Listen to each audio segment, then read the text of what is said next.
Well, welcome everybody to the summer finale of the SMAP speaker series.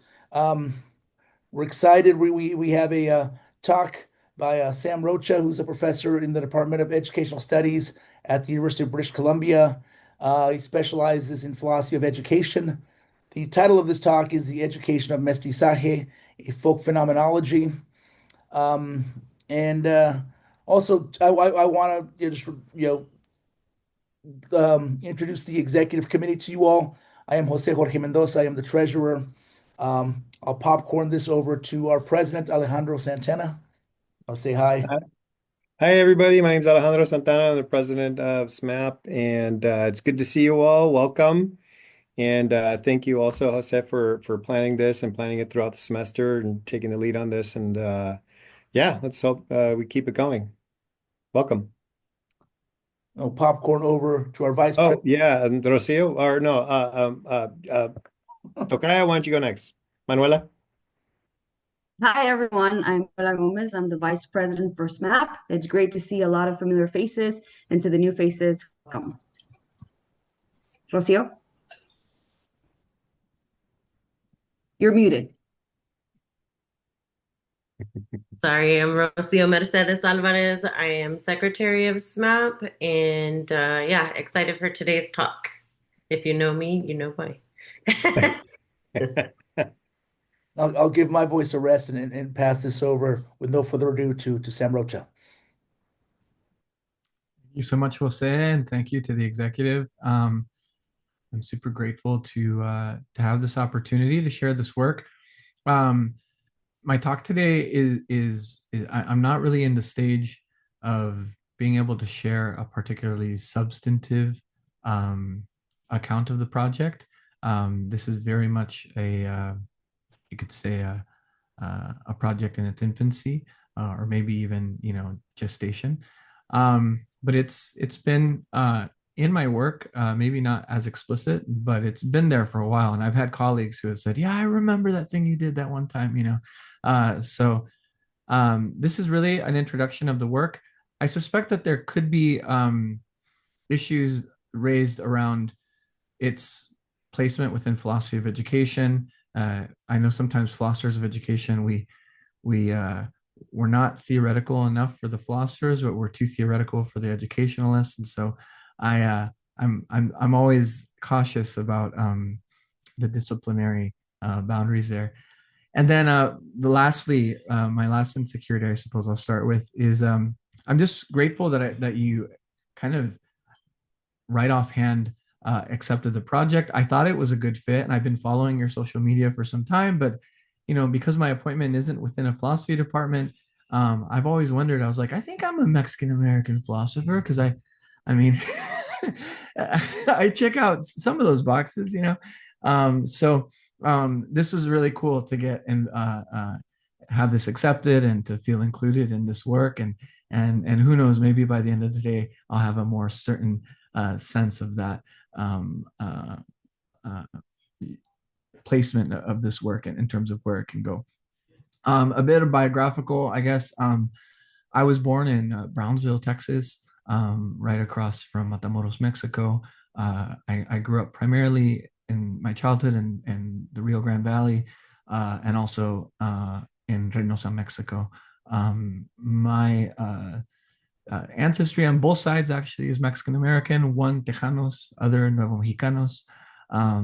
And so I've got family in the Four Corners area, most of them in Colorado now, but a few also in Northwest New Mexico as well.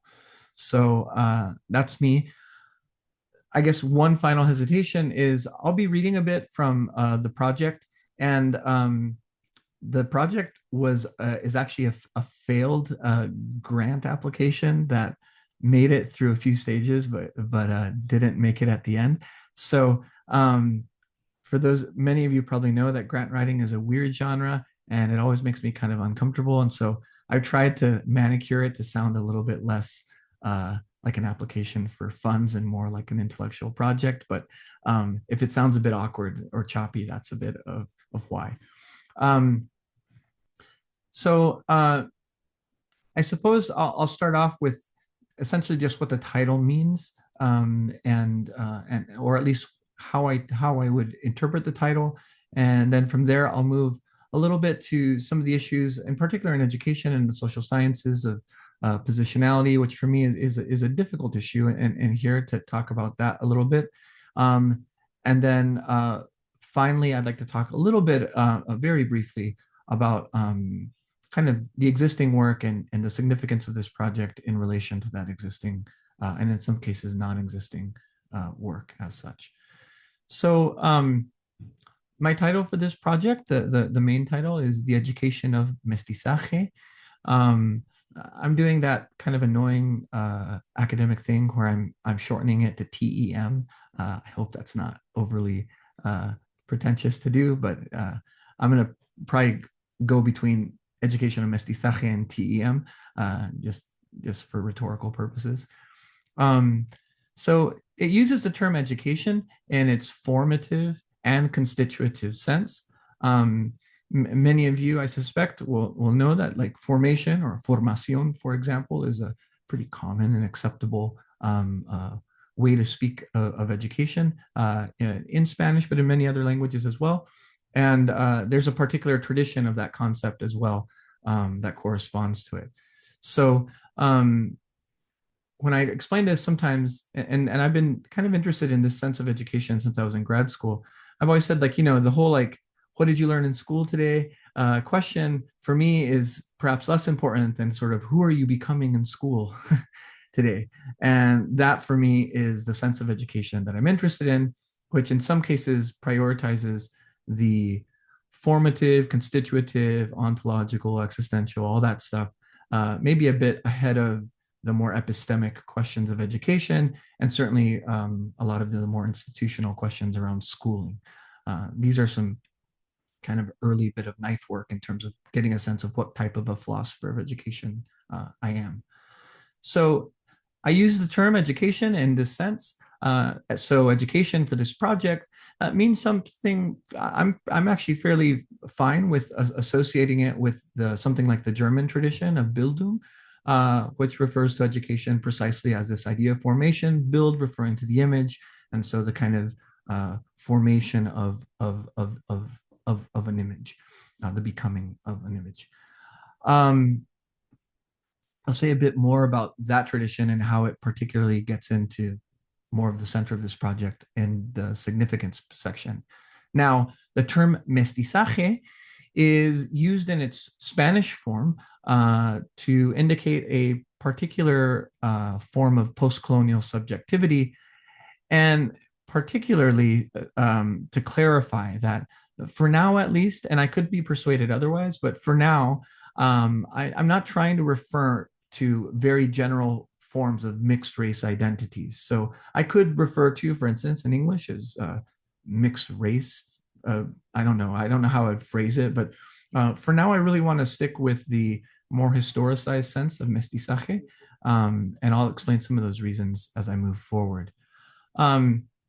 So in this sense, this creates, I think, an important distinction. I would argue that mestizaje then means something different, but of course related to the mestizo or the mestiza or the mestizex in this case, in perhaps the same sense that something like squareness means something different, but of course related to a square.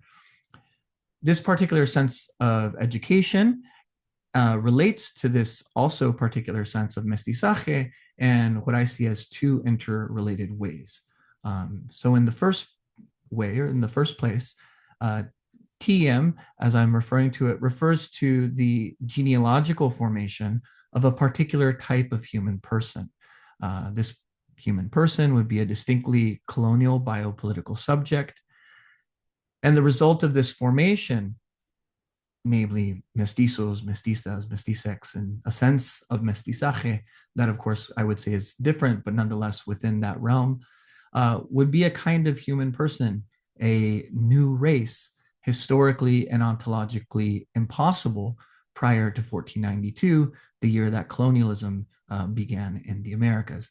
And I'm of course aware of the more maybe sophisticated historical accounts of colonialism that begin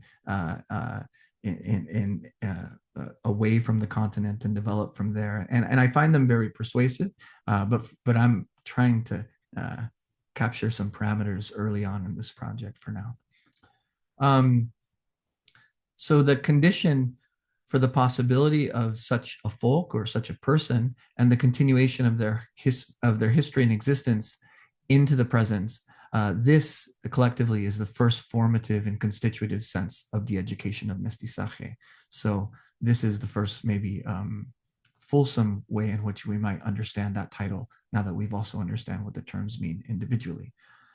There is a second sense, and this second sense would refer kind of, I'd say, downstream, at least chronologically from that, to the complex ways in which the disputed ideas of and about Mestizaje in various languages, particularly in Spanish, Portuguese, English, and French, have been deployed with, upon, and even against colonial subjects of all kinds, from the mestizo, mestiza, mestizex, to also indigenous peoples and African Americans across the Americas.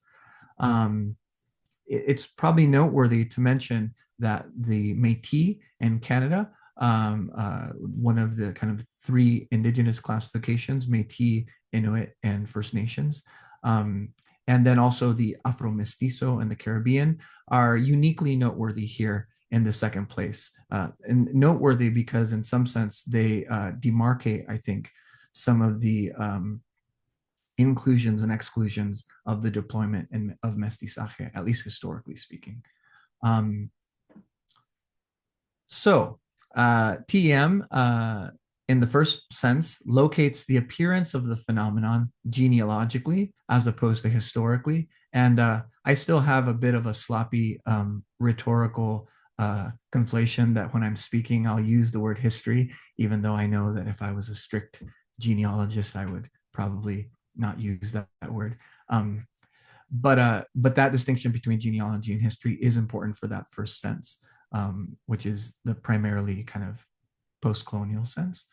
And then in the second sense, TEM studies the appearance not only genealogically, but phenomenologically. And this would be distinct from a sociological study of Mestizaje.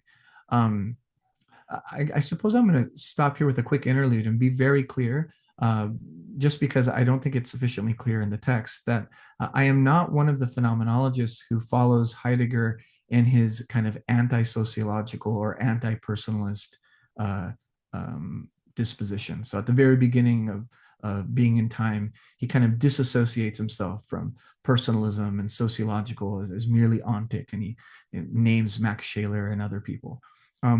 There are a variety of reasons I'd be happy to go into if people had questions about that.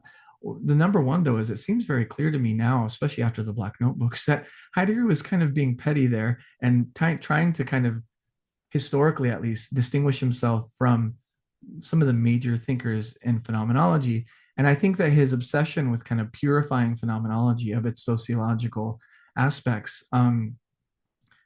well, I think as we understand Heidegger, it's more troubling than not, right?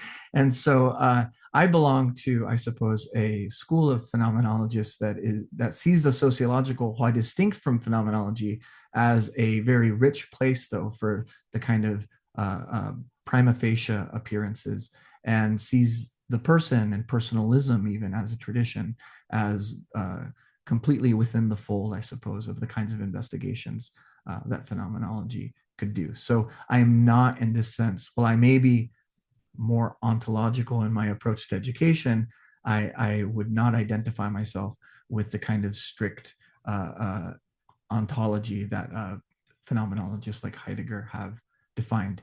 And in that sense, if we go even deeper, I would even raise certain objections to concepts like the coloniality of being and some of these very Heideggerian Latin American theories that I feel sometimes have over-relied upon what I see as at least aspects of the Heideggerian kind of approach or method that aren't helpful. So in that respect, I'm a reluctant phenomenologist when I make the distinction between sociology and phenomenology. At the same time, I admit that for this to be a philosophical project, I believe it has to really have that distinction at work. So back off of my little clarification, or maybe lack of clarification there.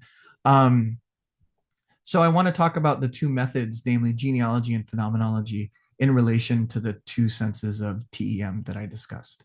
So the first one, and this I don't think will be news to anyone, but genealogy, of course, is a philosophical method we can attribute to perhaps Nietzsche and Foucault, of course, which in both of those cases can be understood as an outright critique of history or an alternative to history, which seeks lineage and descent rather than metaphysical origins.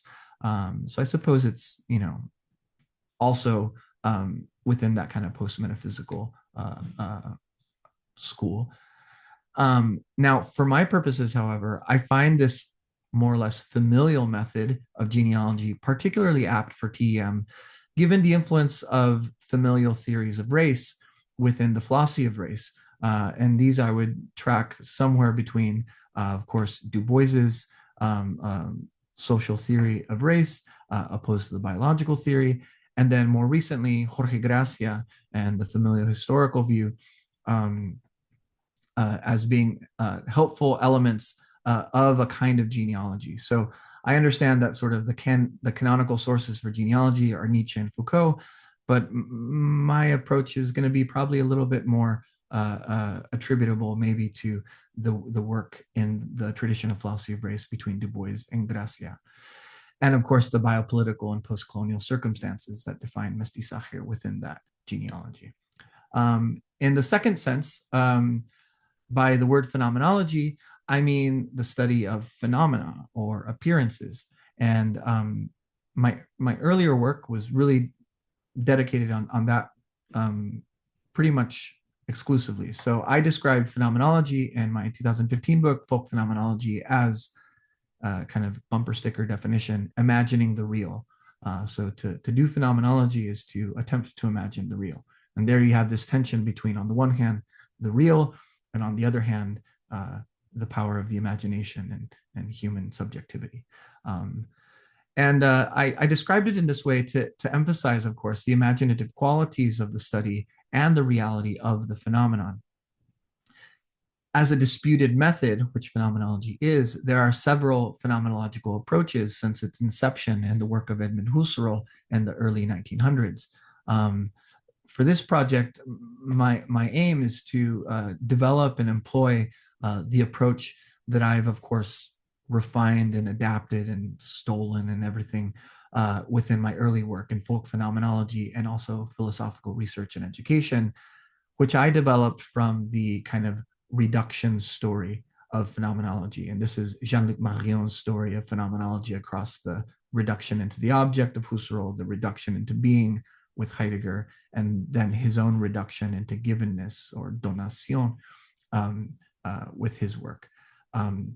Because of some of my misgivings with Heidegger, I suppose I have a looser grasp of that story of phenomenology, perhaps now than I once did, but it's still a useful one for me at least.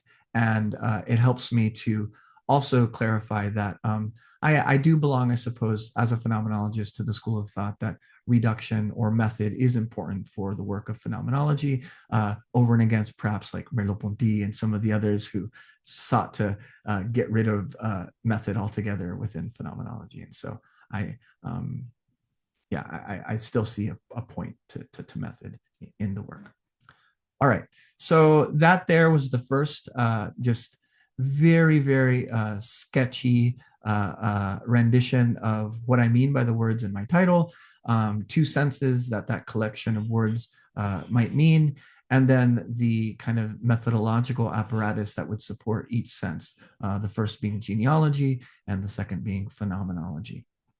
In this second portion, I'd like to now move to what I suppose we could call positionality, and try to address, if anything, my motivations to do this work, and also express some of my own insecurities or misgivings with respect to the kind of first-person motivations behind this project. So while my prior work and chosen methods, that's kind of what I was trying to do, may justify my academic approach to this research, there may be some who justly wonder about my positionality to study mestizaje as a researcher. I'd like to respond to those legitimate concerns in two ways. So the first response I would make to some of these concerns would be to point towards my work within Latin American traditions. And this would include several works of translation that I've done of Brazilian Portuguese into Spanish, Walter Cohen's book, intellectual or philosophical autobiography of Paulo Freire. I did that translation, and I have a now still unpublished translation of the Chilean manuscript of Paulo Freire's Pedagogia do Oprimido, and also some other translations of Spanish into English. And also some of my work has also been translated into Spanish by a Chilean translator. And so in this sense, I would say that my work is broadly Pan-American and Latin American in the sense that it inhabits at least, three languages and is discussed and carried on across the Americas broadly.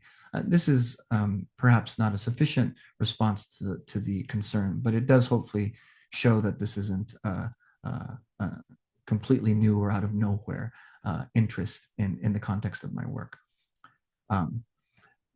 The second one, which is probably more substantive, is that I would identify as a mestizo person. I suppose I could call myself a Mexican American or a Tejano or a Latino or a Hispanic or a Latin American or a Chicano or any one of the ethnic nomenclatures that one chooses. I've always had difficulty because sometimes I learn new names that describe me, and I've always had a strange relationship to anything after maybe I was like 15. All names after 15 I hear I'm skeptical of. It may just be my bias. So, and I would add furthermore, I'm certainly not the first nor the only mestizo person in the past and present field of philosophy of education. However, and I've done some work to try and dig this up and figure it out. I do believe that I am the first and only Mexican American in the history of the professional academic field contained within the documented history of the membership of the Philosophy of Education Society, founded in 1943. Now there is a graduate student that I know of, and I very much hope that he enters the field fully and becomes what I think would be the second. So I'm rooting for everybody. Given though this sense of my own identity, both as a person and also my own identity as a scholar within my field of study, I propose to study mestizaje, not only as a philosopher of education and phenomenologist, but also as a mestizo. So while I hope that my perhaps Pan-American and Latin American work, as I named in the first place, and my first person identity, as I named in the second place, respond to concerns that could be raised about my positionality to study mestizaje, I must also note that my approach here will not be autobiographical nor autoethnographic. And I also do not plan to make instrumental uses of the philosophical tradition of phenomenology that are more common within the social sciences, supplying anecdotal accounts of lived experience or things like that. We could talk more about that disassociation, but I have some examples I could give if we wanted to. Furthermore, as we have seen in my early kind of definition of terms, I also do not consider mestizaje to be an exact synonym for the mestizo or mestiza or mestizex. So that also, I think, puts a slightly, it restrains the ability to take first person identity as a mestizo and imply that that is somehow an insight into the nature of mestizaje as such. All of this to say that I don't assume that a phenomenological study of mestizaje will be a self-study where my first person authority as a mestizo functions as the first or final word about the phenomenon. I see my initial credibility for this study, in fact, as a double-edged sword. It is a well of existential knowledge. I don't have doubts about that. I mean, I feel it, deep. But it's also a risk and potential hazard to what I see as the epistemic soundness of my claims and arguments, which is not only their soundness in the abstract, but also their soundness within the community, right? So I don't ever want to be speaking epistemically in the sense of propositions, but also in the sense of speaking on behalf of a community. That both of those things make me fairly nervous, sitting in Canada of all places, right? So to be clear, I will not assume in this study that being a mestizo carries any self-evidence or natural validity of any kind to the study of mestizaje. Ultimately, the quality of my arguments, the soundness of my methods, and my willingness to submit them to scrutiny, not only epistemic scrutiny from peer review, but also within the community, those will be what would determine that. And here I consider this an amazing venue because I can submit myself to both forms of scrutiny here, a form of epistemic philosophical scrutiny, and also I'm assuming some scrutiny, from within and around the community as well. And so I especially welcome that those concerns and comments here soon.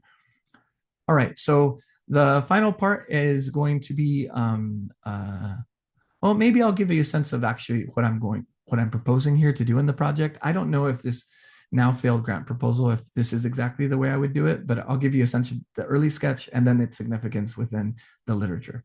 So the genealogical portion would be just a review of the uses of the term mestizaje and its linguistic equivalents in Portuguese, English, and French. From 1492 to the present. This would be more of like what we would call a scoping review. It wouldn't be systematic. But in particular, some works that would I already deserve a much more extensive and closer read, both the primary and the secondary text, would be some of the works of Juan Ginés de Sepúlveda of the 16th century, Sor Juana Inés de la Cruz of the 17th century, José Vasconcelos and Gilberto Frege, he's the Portuguese author of the 20th century, along with selections of their contemporaries and critics and the secondary literatures emerging there. That alone is a big project. And so again, I don't think I would go as deep, but I would find the genealogical, remnants and threads that I would work with that. And the second part would be a phenomenological study. So this would be the phenomenology, not so much the genealogy. And it would, let's see here. It would basically take the findings of the genealogy and put them under a reduction of sorts to try to see if there's anything in common. In that sense, that is an indication of a kind of universality, or if there's only difference, and that would force a different type of phenomenology. All right, so finally, it's probably not surprising that there's no present existing work within the field of philosophy of education, although I can't speak for beyond that, that resembles this exact project of the education of Mestizaje. But there's, of course, many established lines of research on race, whiteness, and education within this field over the last 30 years in particular. Now, outside of philosophy of education, there's also the legal work of people like Richard Delgado and critical race theory, and of course, the cultural work within Chicano studies and kind of the ethnic studies explosion, of the 70s and 80s.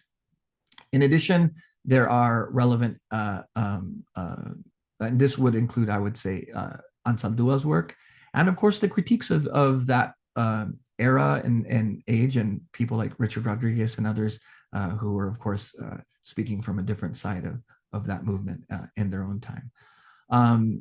I see the education of Mestizaje as benefiting from that body of work, but not really being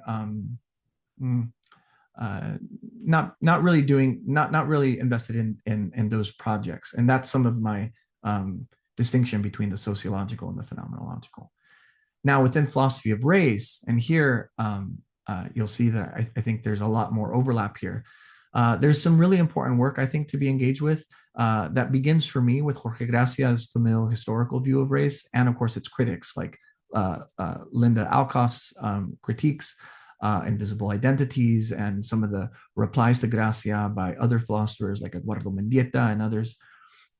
We can also see fairly recently a paper that won the 2019 Essay Prize in Latin American Thought, The Virtues of Mestizaje, Lessons from Las Casas on Aztec Human Sacrifice, that indicates some developing interest in conversation within the discipline of philosophy and contributing to the conversation of philosophy of race. as I noted earlier, there's also some important indigenous work that I use the word overlaps, but that's probably a deceptive word, but that shares a great deal of at least some of the descriptive apparatus of Mestizaje. One key example from Canadian literature would be, for instance, Maria Campbell's, in my mind, very compelling autobiography entitled Half Breed, a study in Indigenous Métis identity. Now, TEM is new within my field, but not new perhaps within the wider interests in Mestizaje, nor new within the philosophical domain of philosophy of race. But really the primary source for this work, as much as I can situate it within contemporary sources, would really be Du Bois. His usage of the term folk in The Souls of Black Folk has always been a philosophical inspiration for that term in my own work. Early on, when I was doing folk phenomenology, I actually was using folkloric because in my mind, I don't know why in my imagination, folklorico was the word, but it just didn't hit, and anthropology kind of had the corner on that. And so I gave it up and I searched for some equivalent sense that better communicated, at least in English, what I was trying to say. And Du Bois had it at the ready for me since then. And ever since then, that's only grown for me in terms of its relevance. And Hey, Curtis, this is drone calling. what was that? Oh, never mind. Okay. Within the secondary literature on Du Bois, and there's a lot of it, and a lot of great interpreters of Du Bois who I really like. This is an interesting book because I actually don't really love the book, but I love one of the arguments in the book. I find very compelling, despite the fact that I find the end product a little bit. I don't agree with it. But Kwame Anthony Apaya's interpretation of Du Bois and his book Lines of Descent, it really establishes the continuity between his concept of the folk in relation to the German Bildung tradition. And again, in the end, I think Apaya gives us kind of an overly Germanic and overly European Du Bois.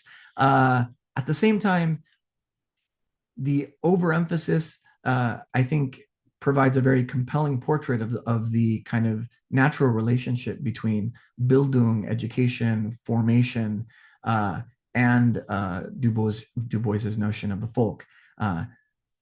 This work seeks to not so much engage in Apaya's cosmopolitan project, so much as to maybe reconsider some of the already existing projects. And probably the edgiest point on this, which I've saved to the end, maybe as a provocation, is maybe a reassessment of Vasconcelos and the Raza Cósmica.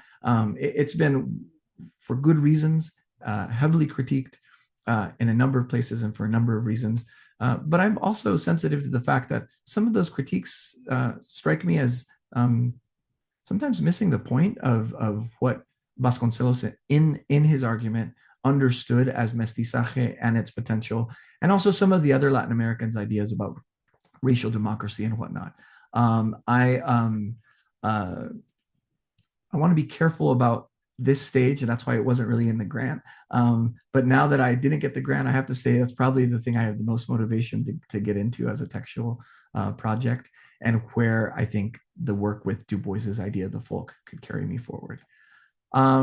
So anyhow, I mentioned these works and ideas to hopefully show that this project is by no means new in any way whatsoever, but to also show that perhaps there hasn't been this type of a project within my field at least, and to give some idea of its potential range for conversation and dialogue. And so, that's a very brief and short overview of where I'm sitting, and I don't have a lot to show for it up to now until this talk, but I'm eager to see if you have any questions or any criticisms or any comments to make, and to perhaps have a bit of time to discuss it. And so thank you for your time. All right. Thank you so much, Sam, for this wonderful talk. I'll keep the queue going. There is a raise hand feature. For me, it's between the react button and the share button. But if you can't find the raise hand feature, start waving at me and I'll put you on the queue. Uh, and so yeah, I'll just go ahead and open it up to questions from folks in the audience.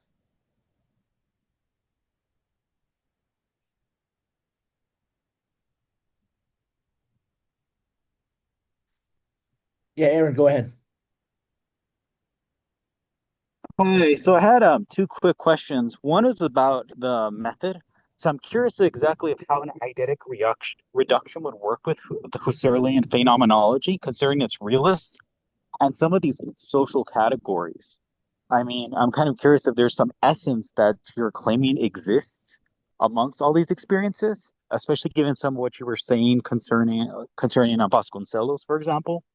And my second question was, how does this type of phenomenology kind of square with the that kind of Germanic tradition of education? Because my understanding is that interpretation of education is that it's kind of developed from this view that there's kind of like an innate knowledge in us that we kind of develop into and we're also socialized into. Yeah, no, that's great. Both of those tensions are really important in this work. Um, the first one is probably easier to deal with, I would say, than the second one. Um, so yeah, I'm not a strict Husserlian, so you're absolutely right. If I'm trying to apply the kind of mid to early Husserl upon the phenomenon of Mestizaje, I don't think I'd get very far. Furthermore, I get even less far with a Heideggerian approach because this would be simply ontic and not within the realm of ontological investigation.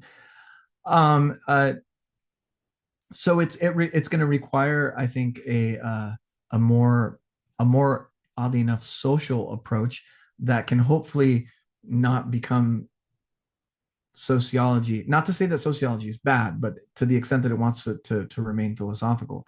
The best example I can think of this in the tradition or the history of ideas of phenomenology would be the Schillerian approach of Max Scheler, who very openly spoke about phenomenology in sociological terms. He was loose with the Heideggerian insistences, and rather than trying to oppose them by giving an equally tight account in the Heideggerian, I think he left room in which there was a social aspect. I'll give one example. So his analysis of Nietzsche's account of ressentiment from Genealogy of Morals as a kind of social phenomenon, and his response to Nietzsche's critiques of ressentiment as applying to Christianity and others. This is obviously during his Christian phase. This strikes me as showing that phenomenology can, in fact, talk about social phenomena in this way, something like that maybe social psychologists or that register that we'd be more used to today. So yeah, so I'm not going to be able to do a strict eidetic Husserlian project, which, since I'm not jumping on the Heideggerian board, it does leave me with having to pick maybe some slightly obscure sources. But nonetheless, I remain a pretty committed, I guess, personalist within this tradition, even though that has its issues. Now, the second one I think is really important, and you're absolutely right. The German tradition of Bildung has a ton of, it's a pretty heavy-handed idea of education that carries with it kind of all the baggage of German idealism. I guess I'm not as worried about that baggage, in part because of what you named. That I'm curious to see, for instance, Vasconcelos had this cosmic sensibility, and I'm frankly just curious to see how those things get along. Now, maybe this pours gasoline on a fire that doesn't need it, and I'm willing to openly say that. But I guess I'm also a bit skeptical about sort of dismissing out of hand that idea of something that maybe in older times we might have called a soul, or some internalist idea of education. I'll give you one example, though, of why I think it's important to not give up on it entirely. And that's about the problem of coercion, the moral problem of coercion. So for me, one of the most like anti-coercive teachings in philosophy of education, it runs between Augustine and Freire, which is the idea that essentially the teacher can never teach from themselves. Students only learn from their inner teacher, right? So no teacher can teach from the outside. Learning happens from the inside. This is the Platonic idea that we see in the Republic, I think book 7 as well. The structural insideness required for that idea to take hold, I think is important. And I think while things like the German tradition and many other traditions default to maybe some fairly uncritical essentialisms, I'm equally unable to entirely get rid of those essentialisms entirely, only because it seems to me to risk a kind of emptying out of the person and an emptying out of the folk. And so, but this is dangerous territory because some would say, well, Adorno and others, well, the bet should be in the other direction. We should never fear a too empty folk or a too empty person because it's when they get too full that problems happen. And I agree with that historically, but philosophically, I'm not persuaded that it's entirely true. And so that's the razor thin, I guess, edge of this. And so in the second place, I can't resolve that issue methodologically like I hopefully was able to in the first one. It's something I have to carry and constantly be wondering about and testing. So yeah, thank you. Alex? Thanks. So I think my question is about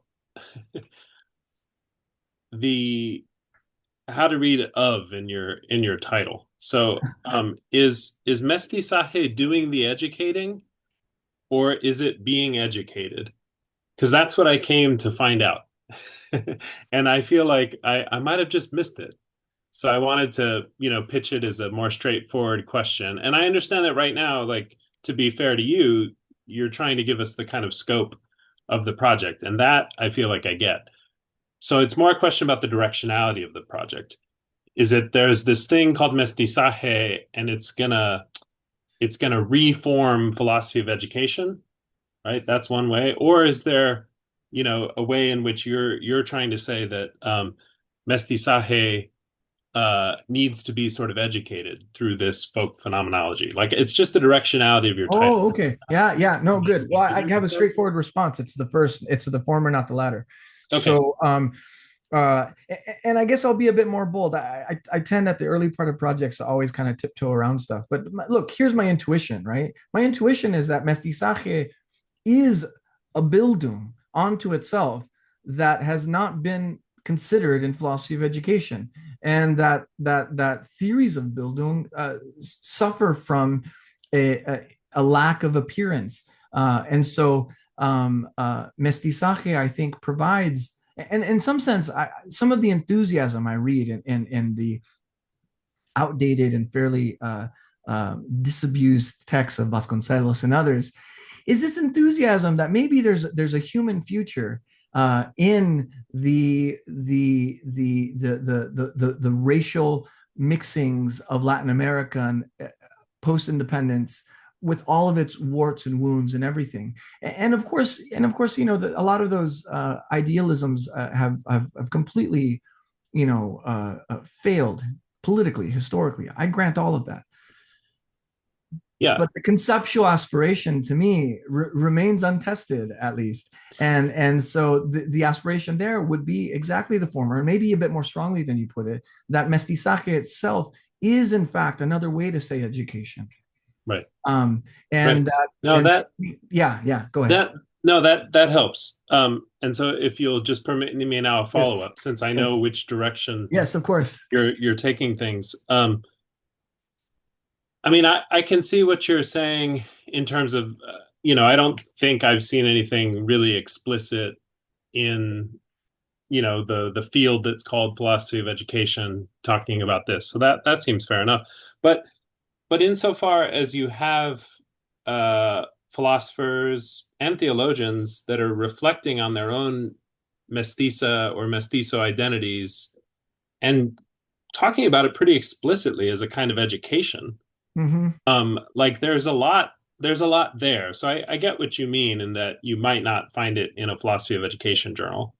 But I do think that mestizaje has been, presented in that way. And I wanted to ask you a specific question about mestizaje as a kind of formation. And now that I'm understanding you want to bring mestizaje to philosophy of education, I'm curious what you have to say or what your intuition is, I guess, because that's all it's fair to assume that you have at this point. Yeah. What's your intuition about what it would mean for the languages that we conceive education as happening in? Because at least the US historically has been a pretty rabidly monolingual education system. And, on one reading of Mestizaje that is usually critical of the concept, it's usually seen as kind of flattening. It's a thing that's been used to level over indigenous identities. It's a thing that's been used to basically take everybody who speaks a different language and make them speak Spanish, usually in Latin America. You could read it in a U.S. context through a kind of whitening, or you could read it in a different direction, right? In a kind of bicultural and bilingual direction. So I'm curious if you think that kind of what you think the term or the concept of mestizaje has to offer in terms of thinking about the languages of education and the languages of formation and identity formation. Yeah. Well, this is a harder question because language is sort of there was an earlier question about Husserl's realism, and I was kind of like, well, that's not a huge problem, is it? Right? Like, so I'm I'm not on the linguistic turn. That's my critique of the late Heidegger when he completely turns, being in the house of language. So yeah, we'll say like maybe language isn't like top of the mind in terms of even the intuitions I have. However, I admit that of course it's an issue, and it's real and it's a part of it. I would just say that what attracts me to mestizaje is the fact that it is an explicit, it's a form of subjectivity that while I don't want to turn it into a subject, it's best understood, I actually think, not so much as linguistic, but as this very kind of historical thing that didn't exist and then suddenly existed. And that to me as a thing, as an appearance, is what attracts me to it. The fact that it's as a language has contributed, of course, to so much, so many things, including things that have been deleterious to human persons and people. I mean, it's a tragedy, and without being callous or morally, indifferent, I do want to ask the question though, but what is that thing? And because I actually think that thing doesn't just resemble, but may in fact recall a kind of humanism that again I don't have that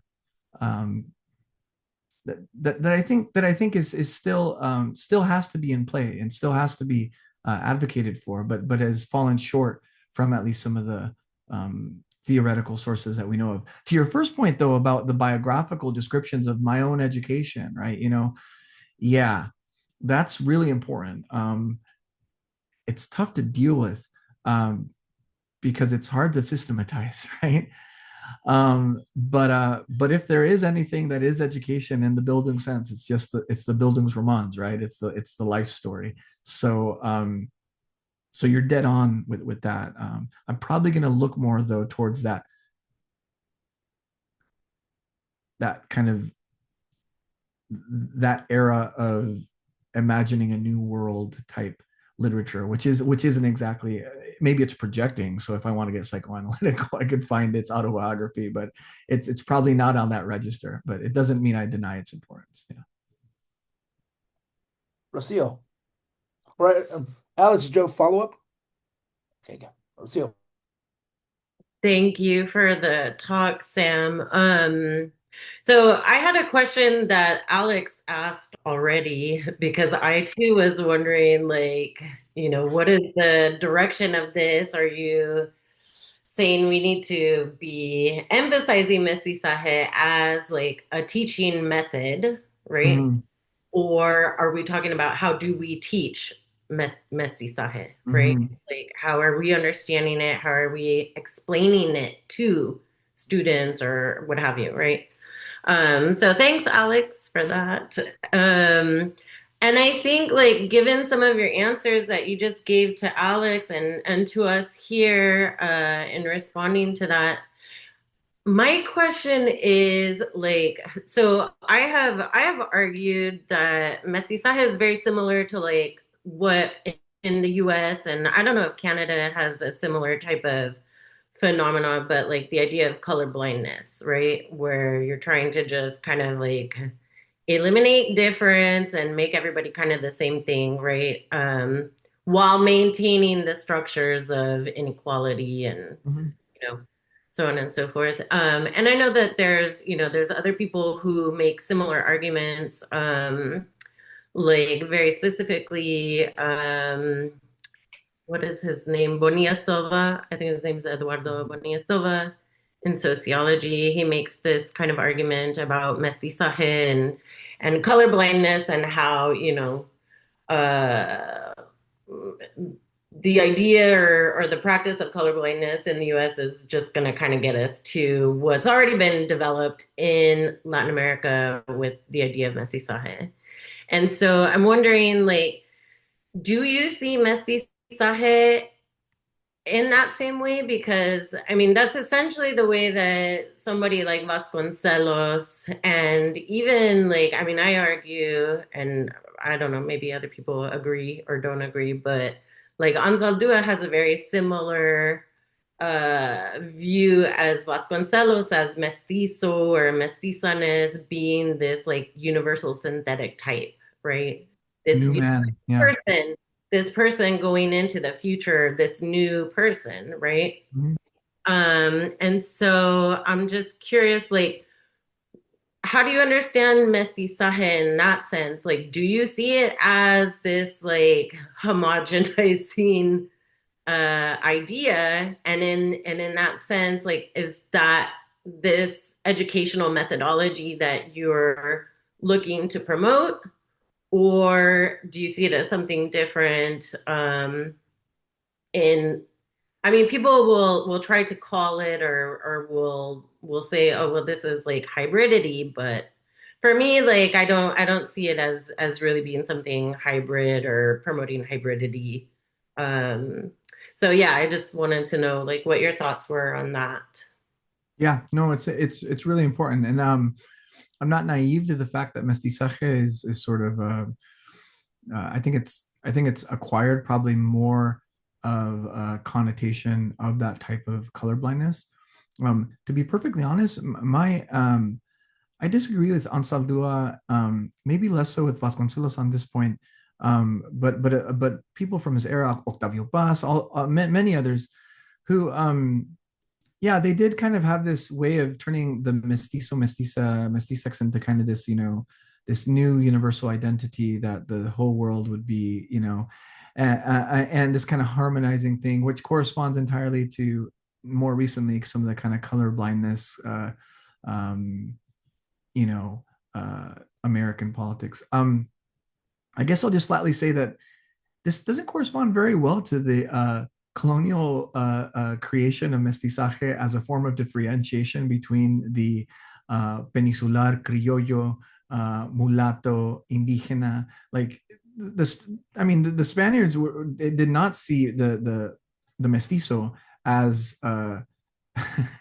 as a universal form of subjectivity. It was in some sense a very particular within their stratification. And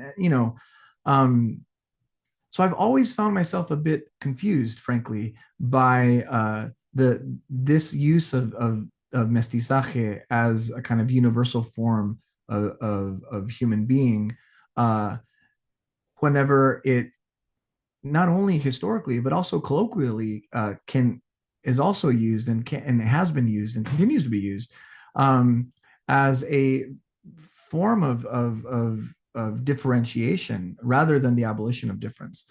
So this is going to require some serious, I think, revisioning of the concept and responses to fellow critics who I, for instance, and this may be where there's a difference here, where I want to sort of return to kind of rehabilitate the concept, so to speak, whereas others are like, no, the concept's kind of exhausted itself and it's time to move on. I will say, and this goes back to the early stuff, you know, when I read Fanon, for instance, like at the end, he pulls this move of like, you know, I am not black. I am simply a human being. And, you know, there's ways to read, I think, a lot of the kind of humanist, radical philosophy, and there's I think sometimes ungenerous ability to interpret it as sort of just post-racial, but that type of a reading, I think, doesn't always get at the core of what the idea is, or could be, at least in terms of an interpretation. So for me, my aim will be to look at Mestizaje. Like here in Canada, it's very interesting to me that like the Métis have found themselves geopolitically within it's a form of indigenous inclusion. Now, within indigenous issues, there's all kinds of controversies in terms of the non-equivalences of the Inuit and of the First Nations of various places and the Métis, but nonetheless, it's used in as a form of difference.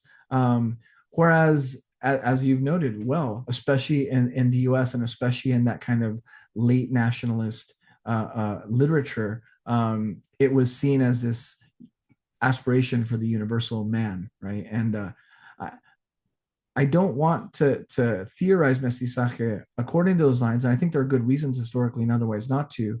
But as I said before, some of that aspiration, I think, is important to have, without, of course, allowing it to to overdevelop to a kind of overdetermination, right?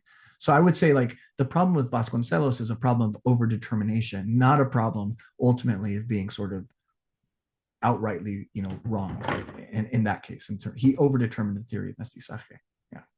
All right.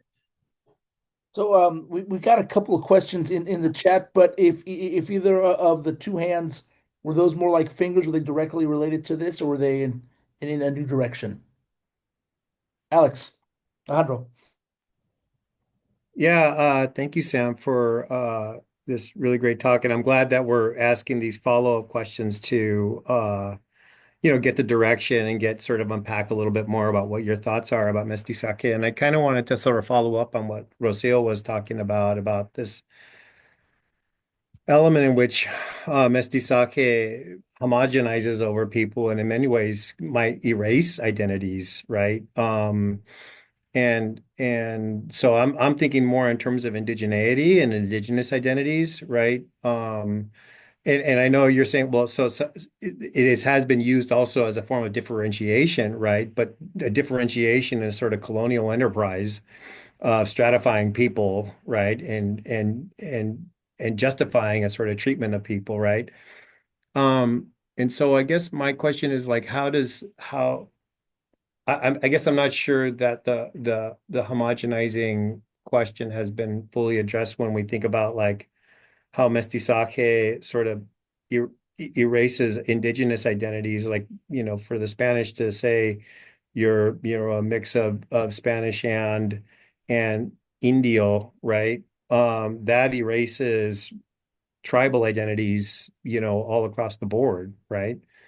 And so I wonder what you think about like Mestizaje as Rocia has argued, right, as a form of de-Indianization, right, which then in some ways serves to shield or hide or erase an element of someone's identity, right, and selfhood that would be in some ways very challenging for an educational purpose, right? And so I'm just wondering what your thoughts are about that Yeah, sort of I tension. mean, it's important theoretically, and I've kind of, you know, I've kind of jumped around a bit, but there's also, though, another problem, I would say, or a problematic approach, which is the complete and total identification or positive identification with forms of indigeneity that tragically, don't exist anymore by people who are trying in some sense to retrieve or call upon that identity, but that could in other cases, in some cases, benefit from that self-identification. So like in Canada, we've had a number of controversies related to the offering of we had one at Allard School of Law, our UBC Law School recently, of people using either thin or alternative forms of identification in ways that kind of create a kind of Rachel Dolezal kind of type moment. Now, it's important to note that it's not a Rachel Dolezal. Like that was a flat lie, right? For Mestizaje, there is a nuance, right? Like,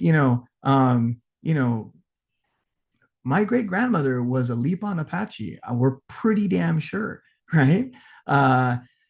And Mestizaje erased that identity, just like the American government erased the Lipan by sending them to Mescalero. But the point, though, here is that, like, yes, I understand and appreciate pretty deeply the risk, but I'm not sure if it makes sense entirely because of that risk to not continue to investigate into the concept. If anything, to perhaps maybe achieve a more nuanced, it's probably going to be more boring and less interesting, but a more nuanced account of what mestizaje could be in a way that's not deployed as an anti-indigenous concept, nor though as a simple synonym for a type of what I would call difficult indigeneity, right? And to me, that kind of counterbalance creates some of the pressure, perhaps, to keep searching here. But there's no denying that mestizaje, of course, has been simply a form of social erasure.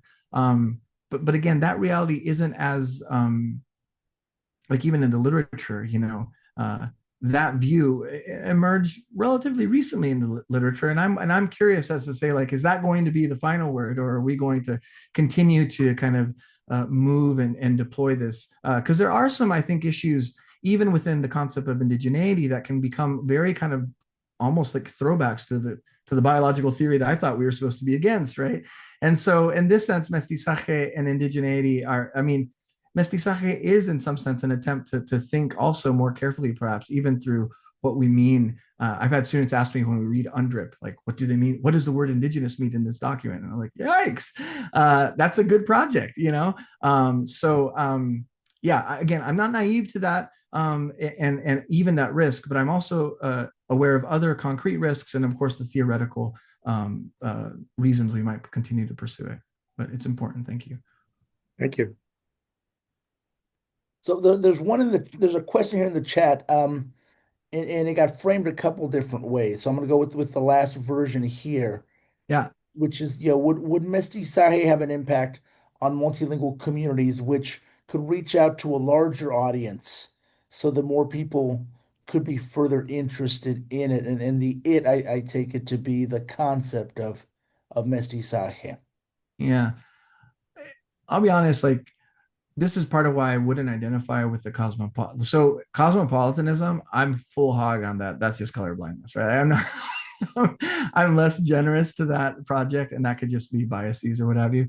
I don't want to see mestizaje as a kind of like more developed cosmopolitanism, right? Which to me is just basically liberalism, warmed over after Rawls, but basically.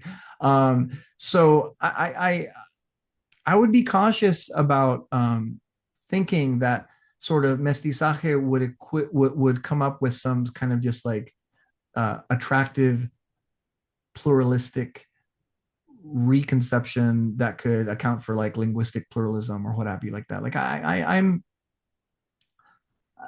because of some of the cautions that have been brought up here, which I'm well aware of. I'm in no rush to see this work as being put to good use. I think this is dangerous work. I think it's risky work.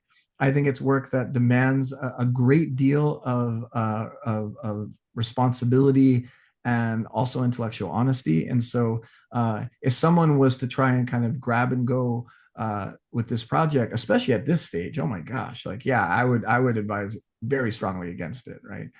In that sense, it is philosophical because I'm not looking actually to put it to work anytime soon, I guess, if ever. And who knows? Maybe it doesn't work. Maybe everyone here is just right? Maybe it was never meant to work, and it was not. It was a bad idea. Yeah. So one more in the chat, then we'll go to the queue. And this seems to be it's more of a clarifying question because you kind of addressed some of this in the early part of the talk about Vasconcelos, right? And the fact that he was the Minister of Education, Yeah. and in his vision of Bildung, and perhaps I think inherent in this question is kind of the way you were distance yourself from the coloniality of being, maybe. Is Yeah. what so that Vasconcelos Bildung was explicitly Eurocentric in this particular sense. So it's unclear how your project is moving past Vasconcelos's limitations. Yeah. I love this question because it helps me kind of do what I did earlier in terms of like the former, not the latter. I Yeah. don't think Vasconcelos's philosophy of education is particularly compelling at all.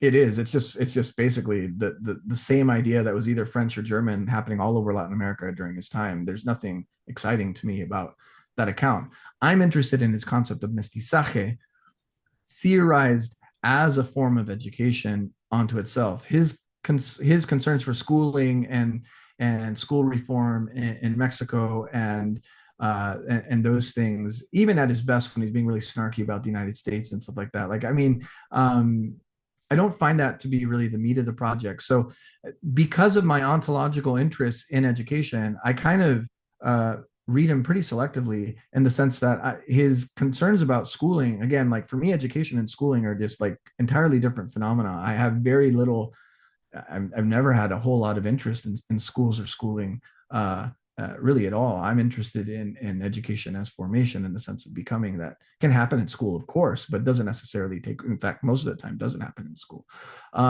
So in this case, I'm a selective reader of Vasconcelos, and I would agree that his notion of Bildung within the domain of schooling and Mexican institutions is pretty much the Eurocentric view. And I don't throw it away because it's Eurocentric. I throw it away because to me, it doesn't surprise me. His idea of mestizaje, though, more as like a philosophical anthropology. Now that to me is interesting. That to me strikes me as not unique amongst his contemporaries, but as a particular type of statement. And it's also the part that probably gets the most scary if you push it, into that overdetermined sense. But that's where I want to be. That's where I want to go with this. Excellent. Moraima. Hi, hello. Oh my goodness, I feel like I'm gonna overcomplicate this question because I feel like you just started touching on what I was confused about. And I feel like it also comes back to the first question that Alex mentioned. So you mentioned in the very beginning that you are more concerned about who you are becoming instead of the question, what did you learn in school today? That's right. So, and you're saying that you see mestizaje as a form of education unto itself. I want to know more about what you mean by that. And my original question was, if you're concerned about who we are becoming, then what is the function of mestizaje? Like, how does it bear onto that? Like, that's where the educating is coming in. But if you're saying that it doesn't have to happen through education necessarily, as in schooling, Right. Then is this a kind of education unto itself that I'm performing like in some autodidact way, or like who's guiding me? Like, how do I do this or traverse this? I don't know if that question makes sense. No, but I'm very interested in what you're describing, so I want to understand it. Yes, no, this is super. I mean, so one of the baseline kind of distinctions within this brand of philosophy of education is the education schooling distinction, and we do a lot of work with that, right?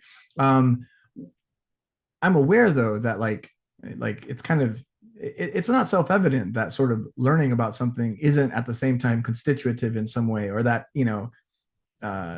epistemic content doesn't have something to do with our becoming. And so I don't want to overemphasize the distinction between education and schooling.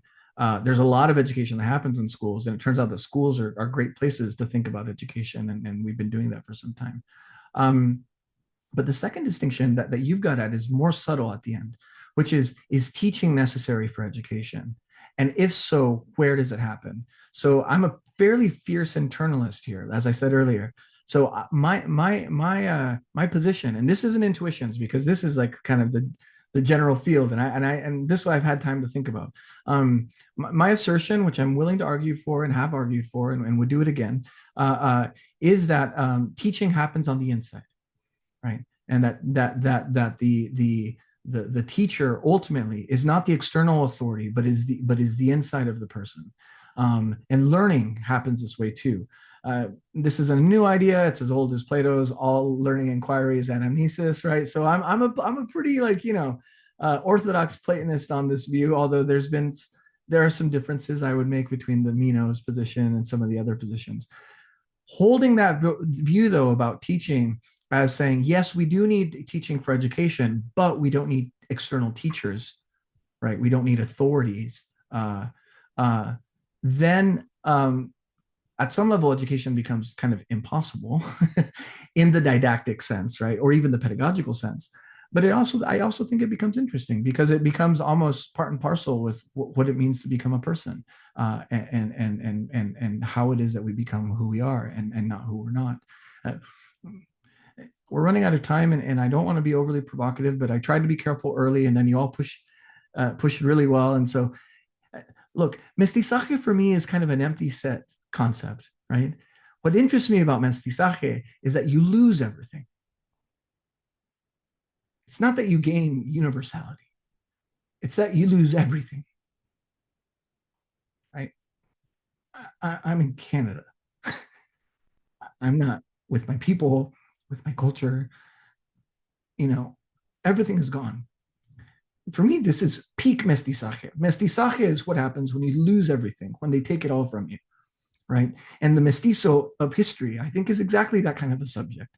Now, we've consoled ourselves with these, I think, false universalities and these false claims that actually we are the most human of the humans because we are pluralism or we are this or that or whatever. But none of that is compelling to me. What's compelling to me, and perhaps this is where maybe autobiography carries, is that mestizaje gets at the very core of that impossibility of education, because it points to the fact that at some level it's an absurd thesis that all education happens from the inside, but most of our lives are spent with our senses and on the outside, right?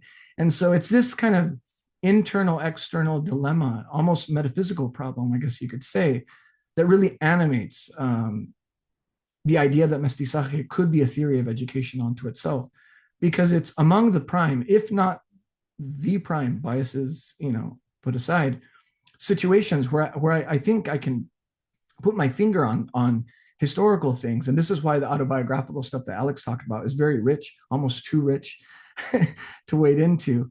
But it really shows us, I think, the potential for this theory of education. But obviously it's gonna do that thing that philosophers do, which is always very annoying to me, which is we change all the meaning of the words for the sake of a particular concept that we want to strive for. So for me, I would try not to simply dismiss all of the concerns about mestizaje, anti-indigeneity, color blindness and stuff out of hand, but to show sympathy for it, and then perhaps not reconstruct it, but at least deconstruct it enough so that it becomes so empty that it can never do anything, right? Where it couldn't ever, that's why I fear the kind of pluralistic aspirations of mestizaje. No, I don't think mestizaje is a pluralism. I think it's a zero. It's much closer, I think, actually to, theories of certain theories of blackness by African American writers, or Malcolm X for that reason, that the X in his name being the emptiness of X and whatnot.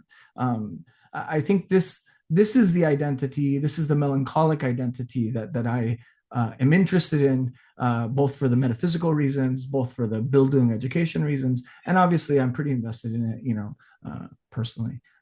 So, hopefully but it does mean this is a fairly idiosyncratic project. It's probably not as relevant within the ongoing discussions and literature of it right now. This was really what you just said was really interesting because I think I was in some ways maybe, and this is off the cuff, so yeah, I like to be careful too.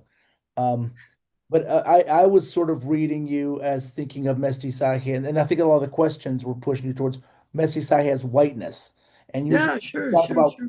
yeah, but that's not what you kind of No, rejected that idea, oh hell no. no, but I want to encourage you to reject it because usually it's whiteness that gets seen, especially when you think like white privilege. Mhm, Whiteness is sort of like the analogy with the knapsack, right? It's this invisibility, it's the mhm. nothingness.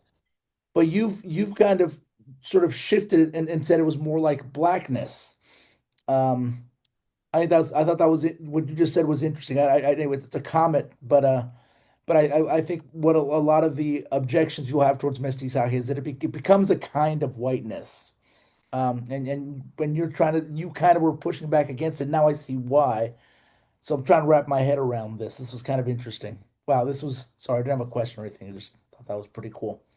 No, Um, I appreciate that, and I think yeah, it's an important point to make, and I think that here's some of the careful work making distinctions between colorism and racism, and some of that work within philosophy of race actually do I'd say a good enough job of putting some conceptual boundaries around it.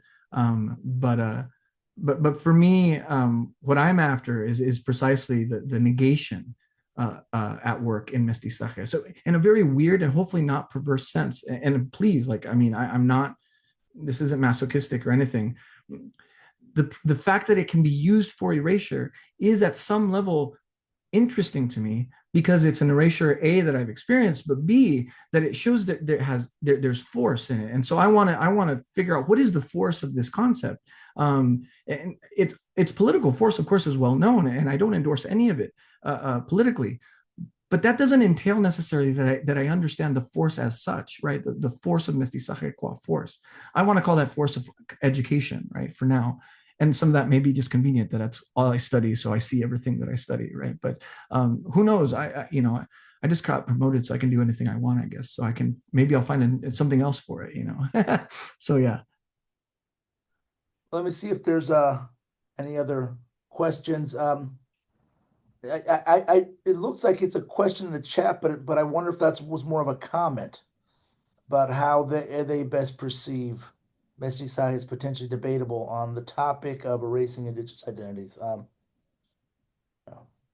Yeah, I mean, it's very debatable. In some sense, it's certain notions of and deployments of mestizaje are morally speaking, politically speaking, not just debatable. You can demonstrably dismiss them as morally offensive or what have you.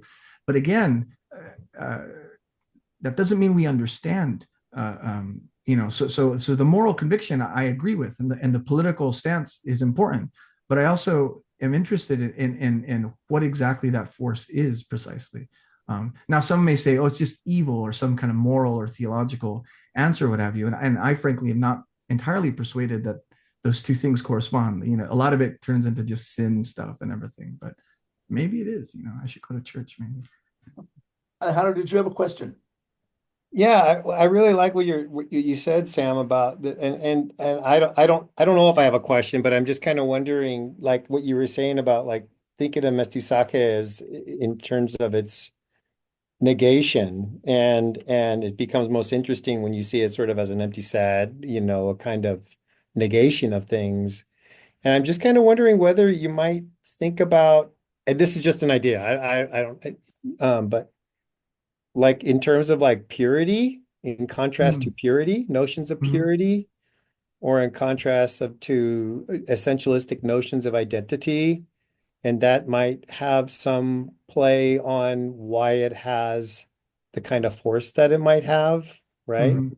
So I don't know. I'm just wondering what your thoughts about that. Like it might be there's another concept in the background that is at work that gives this notion of mestizaje the kind of force that it has, that without these other concepts, it wouldn't have that kind of force. if that makes sense. So I don't know, just your thoughts on that. Yeah, no, I think the purity issue is definitely an issue. I mean, in a more sociological sense, like it can be really difficult to, you know, I always say I'm not going to do autobiography, but it's a good example, I think, at least. Like, you know, thanks to baptismal records, I know there was a Pedro Montaño who got on a boat from the peninsula and came to the Americas and worked on as a soldier in the Camino Real between Tenochtitlan, Mexico City, and Santa Fe for about 150 years, and then settled in a town called Canjilon, New Mexico, and then started raising sheep. And like, I know that history. I also have been able to, in a more difficult way,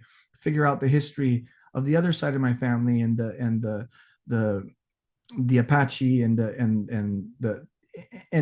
so I always find, like, sitting in a discussion about, let's say, indigeneity or coloniality or what have you, like, I can't deny the obvious fact that there's a Pedro Montaño in this familial, not biological, familial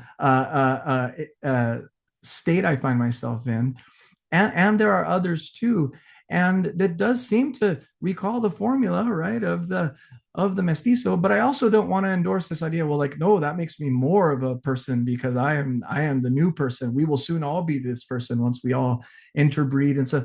I was like, I don't experience it as that at all. I experience it as, in some sense, a loss. It was a loss to leave the Iberian Peninsula, and it was a loss to lose everything to the point of a lack of memory.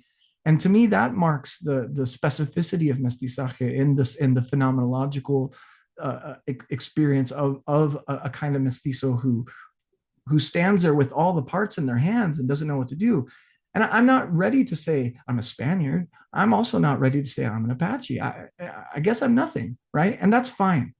And that's the nothingness that I think, it's not maybe powerful or consoling or exciting, but I think it's honest, and I think it gives mestizaje the capacity to speak to a lot of people who find themselves there and allow them to figure out how they work themselves through a lot of the difficult discussions we're having. But like I said, I'm way early before we have those, the public hearings on mestizaje of this type or not. But I've got a lot of cousins running around with native pride T-shirts, and they've found consolation differently that way. I haven't been able to do that, maybe because I'm so far. I don't know if I'm a Canadian though either. So maybe this is really just all a projection, and it's simply that old Boethian consolation of philosophy in my prison up here. But whatever it is, I think it is philosophically interesting, and I think it is a way to imagine education that is at least sufficiently different from the way it's been imagined, at least in my field, up to now, that it might, contribute something to our discussion. But that remains to be seen. Yeah, thank you. All right, Sam. We've had you here for a while, so we're gonna let you go. Just reminding folks, keep on the lookout for join me in thanking Sam here for a great talk. Thank you all. I mean, lower my hand. I mean, to raise my hand. There we go. Thank you, Sam. That was great. Great, thank you. Great discussion. Wonderful. Keep a lookout for more speaker series, as the term gets going and so forth, and emails on elections. All right, folks. Have a good evening. All right.